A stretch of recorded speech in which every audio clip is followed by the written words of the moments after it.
السلام علیکم ورحمۃ اللہ تعالی وبرکاتہ۔ بسم اللہ الرحمن الرحیم۔ شروع کرتا ہوں اللہ کے نام سے جو بڑا مہربان اور نہایت رحم کرنے والا ہے۔ آج کی اس ویڈیو میں ہم آپ کو حضرت امام جعفر صادق رضی اللہ تعالیٰ عنہ کی زندگی کے کچھ واقعات کے بارے میں بتائیں گے۔ تو ویڈیو کی طرف جانے سے پہلے آپ سے گزارش ہے کہ اس ویڈیو کو لائک اور چینل کو سبسکرائب کرنا مت بھولیے گا۔ حضرت امام جعفر صادق رضی اللہ تعالیٰ عنہ حضرت امام زین العابدین رضی اللہ تعالیٰ عنہ کے پوتے اور حضرت امام محمد باقر رضی اللہ تعالیٰ عنہ کے بیٹے ہیں۔ آپ کی والدہ حضرت ام فریدہ تھیں جو حضرت صدیق اکبر رضی اللہ تعالیٰ عنہ کے پوتے حضرت قاسم بن محمد کی بیٹی تھی۔ حضرت ام فریدہ کی والدہ حضرت اسمہ حضرت صدیق اکبر رضی اللہ تعالیٰ عنہ کے بیٹے حضرت عبد الرحمن کی بیٹی تھی۔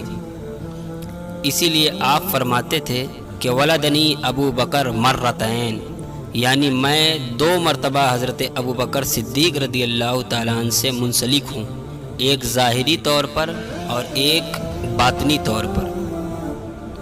آپ کی ولادت 13 ربیع الاول 80 ہجری کو مدینہ منورہ میں ہوئی۔ آپ کو صادق یعنی سچا کہنے کی وجہ آپ کی سچائی اور دیانت تھی۔ آپ کی امامت اور قیادت سب نے تسلیم کیا۔ ایک مشہور قول ہے کہ جب کوئی آپ کو دیکھتا تو فوراً سمجھ جاتا کہ آپ خاندان نبوت سے تعلق رکھتے ہیں۔ آپ کا شجرہ نسب یوں ہے: حضرت امام جعفر صادق بن حضرت امام محمد باقر بن حضرت امام زین العابدین بن حضرت امام حسین بن حضرت علی رضی اللہ تعالی عنہم۔ آپ فرمایا کرتے تھے 5 شخصوں کی صحبت سے پرہیز کرنا چاہیے۔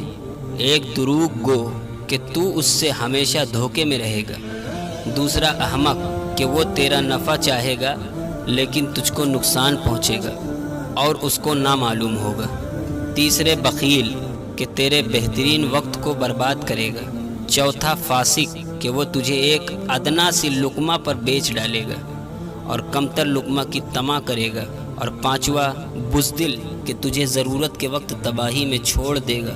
حضرت لیث بن سعد رضی اللہ تعالیٰ عنہ فرماتے ہیں کہ میں نے حج کے لیے پیدل سفر کیا۔ جب مکہ مکرمہ پہنچا، عصر کی نماز کے وقت جبل ابو قیس پر چڑھ گیا۔ وہاں میں نے ایک صاحب کو دعائیں مانگتے ہوئے دیکھا۔ وہ بار بار یا رب کہہ رہے تھے۔ پھر وہ شخص کچھ دیر خاموش ہو گیا، یا اللہ اور یا حیو اس طرح کہتے رہے۔ پھر یا رحمان یا رحیم اور یا ارحم الراحمین کا ورد کیا۔ پھر انہوں نے دعا کی، یا اللہ میرا انگور کھانے کا دل چاہ رہا ہے اور میری چادر پرانی ہو گئی ہے، مجھے عطا فرما۔ حضرت لیث رحمۃ اللہ علیہ کہتے ہیں کہ اللہ کی قسم ان کی دعا ختم بھی نہیں ہوئی تھی کہ ان کے سامنے انگوروں سے بھری ہوئی ایک ٹوکری اور 2 نئی چادریں آ گئیں۔ حالانکہ انگوروں کا موسم نہیں تھا۔ انہوں نے انگور کھانے کا ارادہ کیا تو میں نے کہا میں بھی شریک ہوں، کیونکہ جب آپ دعا کر رہے تھے تو میں آمین کہہ رہا تھا۔ انہوں نے مجھے بھی انگور کھانے کی اجازت دی۔ ہم دونوں نے مل کر انگور کھائے، لیکن ٹوکری میں کوئی کمی نہ آئی۔ پھر انہوں نے مجھ سے کہا، ان چادروں میں سے جو تمہیں پسند ہے لے لو۔ میں نے کہا مجھے چادریں نہیں چاہیے۔ پھر انہوں نے دونوں نئی چادریں پہن لیں، پرانے چادریں ہاتھ میں لے کر نیچے اتر آئے۔ جب صفا اور مروہ کے درمیان پہنچے تو ایک سائل نے ان سے کہا، رسول اللہ صلی اللہ تعالیٰ علیہ وسلم کے بیٹے، یہ چادریں مجھے دے دیں، اللہ آپ کو جنت کا لباس عطا کرے۔ انہوں نے فوراً وہ چادریں اس سائل کو دے دی۔ میں نے اس سائل سے پوچھا یہ کون ہے؟ اس نے جواب دیا یہ حضرت امام جعفر صادق رضی اللہ تعالیٰ عنہ۔ سبحان اللہ۔ اس کے بعد میں نے ان کو ڈھونڈا تاکہ ملفوظات طیبات سنوں، مگر تلاش کے باوجود نہ ملے۔ کشف المحبوب میں ہے کہ حضرت امام جعفر صادق کے پاس ایک دن حضرت داؤد طائی آئے اور نصیحتیں طلب کی۔ آپ نے فرمایا، اے ابو سلمان، آپ تو زاہد ہیں، آپ کو میری نصیحت کی کیا ضرورت؟ حضرت داؤد طائی نے عرض کیا، یا ابن رسول اللہ، آپ تمام مخلوق سے افضل ہیں اور سب کو نصیحت کرنا آپ پر لازم ہے۔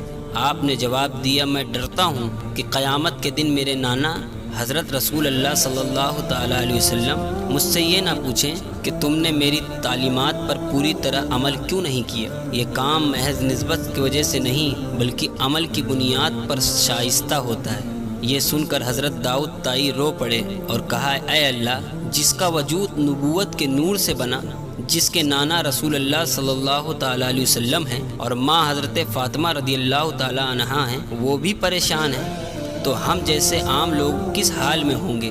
ایک دن آپ نے اپنے غلاموں سے کہا، آؤ ہم آپس میں وعدہ کریں کہ قیامت کے دن جو شخص نجات پائے وہ دوسرے کی شفاعت کرے۔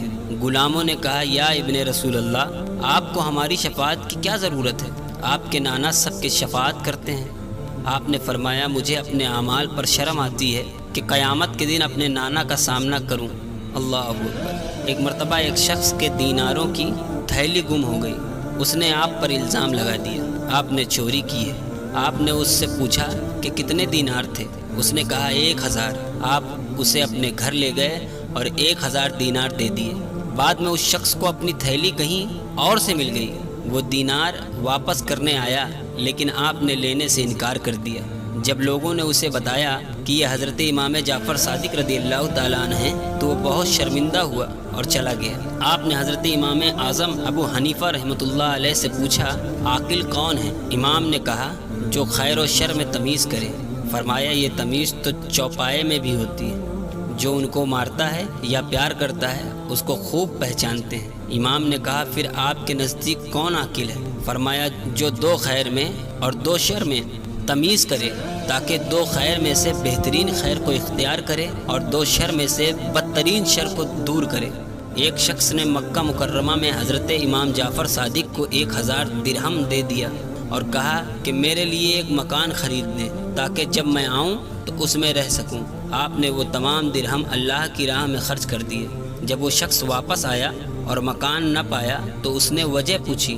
آپ نے فرمایا، میں نے تمہارے لیے جنت میں مکان خرید لیا ہے، اور ایک کاغذ اسے دے دیا جس پر لکھا تھا یہ جنت کے مکان کا قبلہ ہے۔ اس شخص نے وہ کاغذ سنبھال کر رکھ لیا اور وصیت کی کہ اس کی وفات کے بعد یہ کاغذ اس کی قبر میں رکھ دیا جائے۔ اس کی وفات کے بعد وصیت کے مطابق کاغذ قبر میں رکھ دیا گیا۔ 2 دن کے بعد وہ کاغذ قبر کے اوپر پایا گیا جس پر لکھا تھا، حضرت امام نے اپنا وعدہ پورا کر دیا۔ ایک مرتبہ حضرت امام جعفر صادق رضی اللہ تعالیٰ عنہ حج کے سفر پر تھے۔ راستے میں ایک خشک کھجور کے درخت کے نیچے قیام کیا۔ آپ نے چاشت کے وقت اس درخت سے کھجور منگائے، سرسبز ہو گیا اور اس پر تازہ کھجوریں پیدا ہو گئیں۔ یہ کرامت دیکھ کر ایک دیہاتی نے کہا، یہ جادو ہے۔ آپ نے فرمایا، یہ جادو نہیں، اگر میں دعا کروں تو تمہاری صورت کتے جیسی ہو جائے۔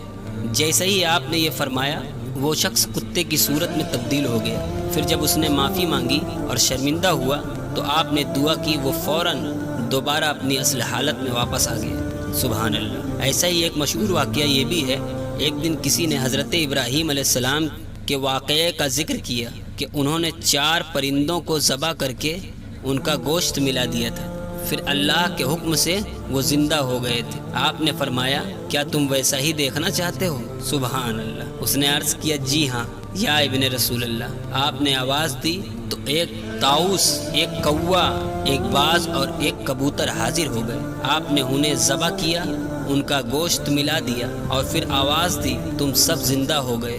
پھر آواز دی تو سب زندہ ہو گئے۔ اسی طرح ایک ضعیف عورت کی گائے مر گئی تھی، وہ غمزدہ ہو کر رو رہی تھی۔ آپ نے دعا فرمائی تو وہ گائے زندہ ہو گئی۔ آپ کی وفات کے بارے میں کہا جاتا ہے کہ آپ کو زہر دے کر شہید کیا گیا۔ آپ کی وفات 15 رجب 149 ہجری کو 68 سال چند ماہ مدینہ منورہ میں ہوئی۔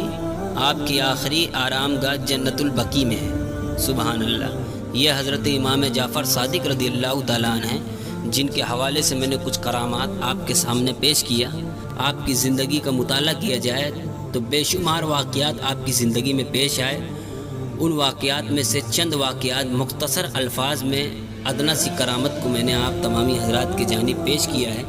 اللہ تعالیٰ کی بارگاہ میں دعا ہے کہ مولا اپنے حبیب کے صدقے میں ہمیں ان کرامات، ان واقعات، ان اسلامک ہسٹوری کو سن کر عمل کرنے کی توفیق عطا فرمائے اور ہم لوگوں کے دلوں میں ایمان کی تازگی عطا فرمائے۔ السلام علیکم۔